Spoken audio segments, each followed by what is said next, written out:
Partner, hindi ba tayo tapos dun sa issue ng yung tinatawag natin na Tanim Bala 2.0? Diba, nung last week, merong napabalita na ganyan, partner. Meron, Tapos ngayon, meron na naman daw isang senior citizen na nahulihan din daw ng magasin at bala dyan sa NAIA. Ito, Brigada Gabs, nagtataka ako dito. Ano bang pwedeng gawin dito? Kasi kapag ka nakakahuli, parang parang negative agad para doon sa mga personnel ng Bureau of Immigration. Correct. Sa Hindi ba- OTS. Sa OTS. Hindi ba pwedeng tingnan sa perspective na ginagawa nila ang trabaho at minahuli sila? Correct. Kasi pwedeng dalawang tinitingnan natin dyan, partner. Yung isa, parang siyempre sa mga taga-suporta ng dati, sinasabi nila na, aba, nawala lang si Duterte. Bumabalik na naman yung mga tanim-bala, laglag-bala. So yung sa isa naman, partner, baka naman nagdadala talaga. Yun nga At baka nagdala at nahuli. Naunahan nila, kumbaga na-preempt nila, nakita ho talaga nila na meron. Diba? Kasi alam naman natin, kahit nga yung hindi mo naman intensyon na magdala talaga ng baril o bala dyan sa airport, marami mga Pilipino na ginagawang anting-anting yung mga bala. Meron nga akong experience yan, Brigada Gabs. Oo. Nung may bisita ako na taga-amin, syempre nag-abroad ng Italy. Nagpadala ng bag pauwi sa amin. In-examine ko yung bag. May anting-anting talaga nung bala. Basyo diba? ng bala. Totoo yan. Kaya iniwan ko. Meron pa doon yung kailan ba yung may huli akong lipad, nakalimutan ko na kung pupunta saan, partner. Pero meron isang na-hold din na parang buti na lang hindi pa siya tumutungtong doon sa hindi pa siya naguhubad ng mga gamit, di ba? Bago ka sumalang sa immigration, ganyan.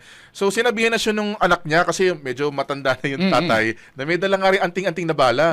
Nakita nila na, ay tay, ano mo yan?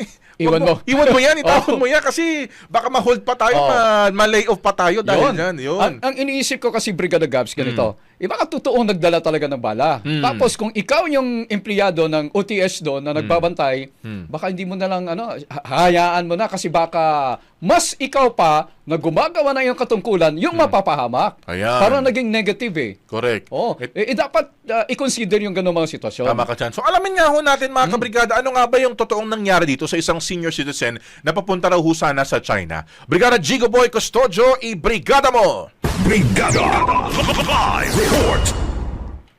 Brigada Gab, inaresto nga ng mga tauhan ng PNP Aviation Security Group ang 69 anyos na lalaki sa NAIA Terminal 1 matapos madiskubring may magazine at mga bala sa kanyang trolley bag.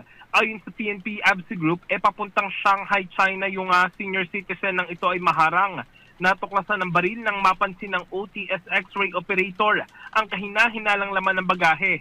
Sa isinagawang manual inspection ng baggage inspector, nakita ang isang magasin ng kalibre 45 baril na may 7 bala.